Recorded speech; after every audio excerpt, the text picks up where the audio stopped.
We start with this. President Trump voicing optimism that a deal with Iran could be close, as Iran signals it's still looking over a U.S. peace proposal.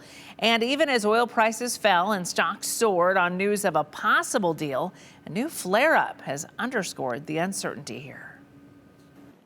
A mixed picture in the Middle East as a new confrontation clashes with rising hopes for a deal with Iran. U.S. Central Command says an American fighter jet fired on and disabled an Iranian oil tanker after it ignored warnings and tried to bypass the U.S. blockade of Iranian ports. It's like a wall of steel. Nobody goes through. That as stocks rallied over reports in the Wall Street Journal about a one-page, 14-point U.S. proposal to end the war, citing people familiar.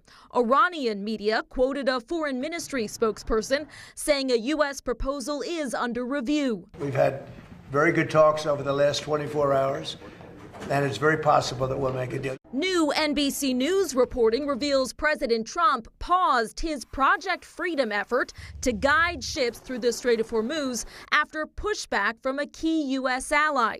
Two U.S. officials say Saudi Arabia suspended the U.S. military's ability to use its bases and airspace over frustrations they were caught off guard. All of that as Secretary of State Marco Rubio arrived in Rome today, meeting with Pope Leo amid tensions over President Trump's sharp criticism of the first American pontiff who has spoken out against the war. Iran cannot have a nuclear weapon, and he seemed to be saying that they can.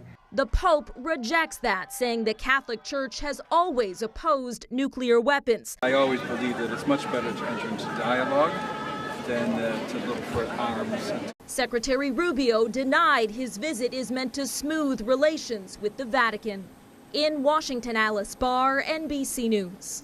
Oil prices did drop on hopes of a possible peace deal, and industry figures tell NBC News it could take a while to get energy shipping back up to speed through the Strait of Hormuz if a deal is reached. Ship operators are likely to remain cautious, though, until they see more stable, predictable, and a sustainable situation between the U.S. and Iran. So we'll keep our eye on that for you today.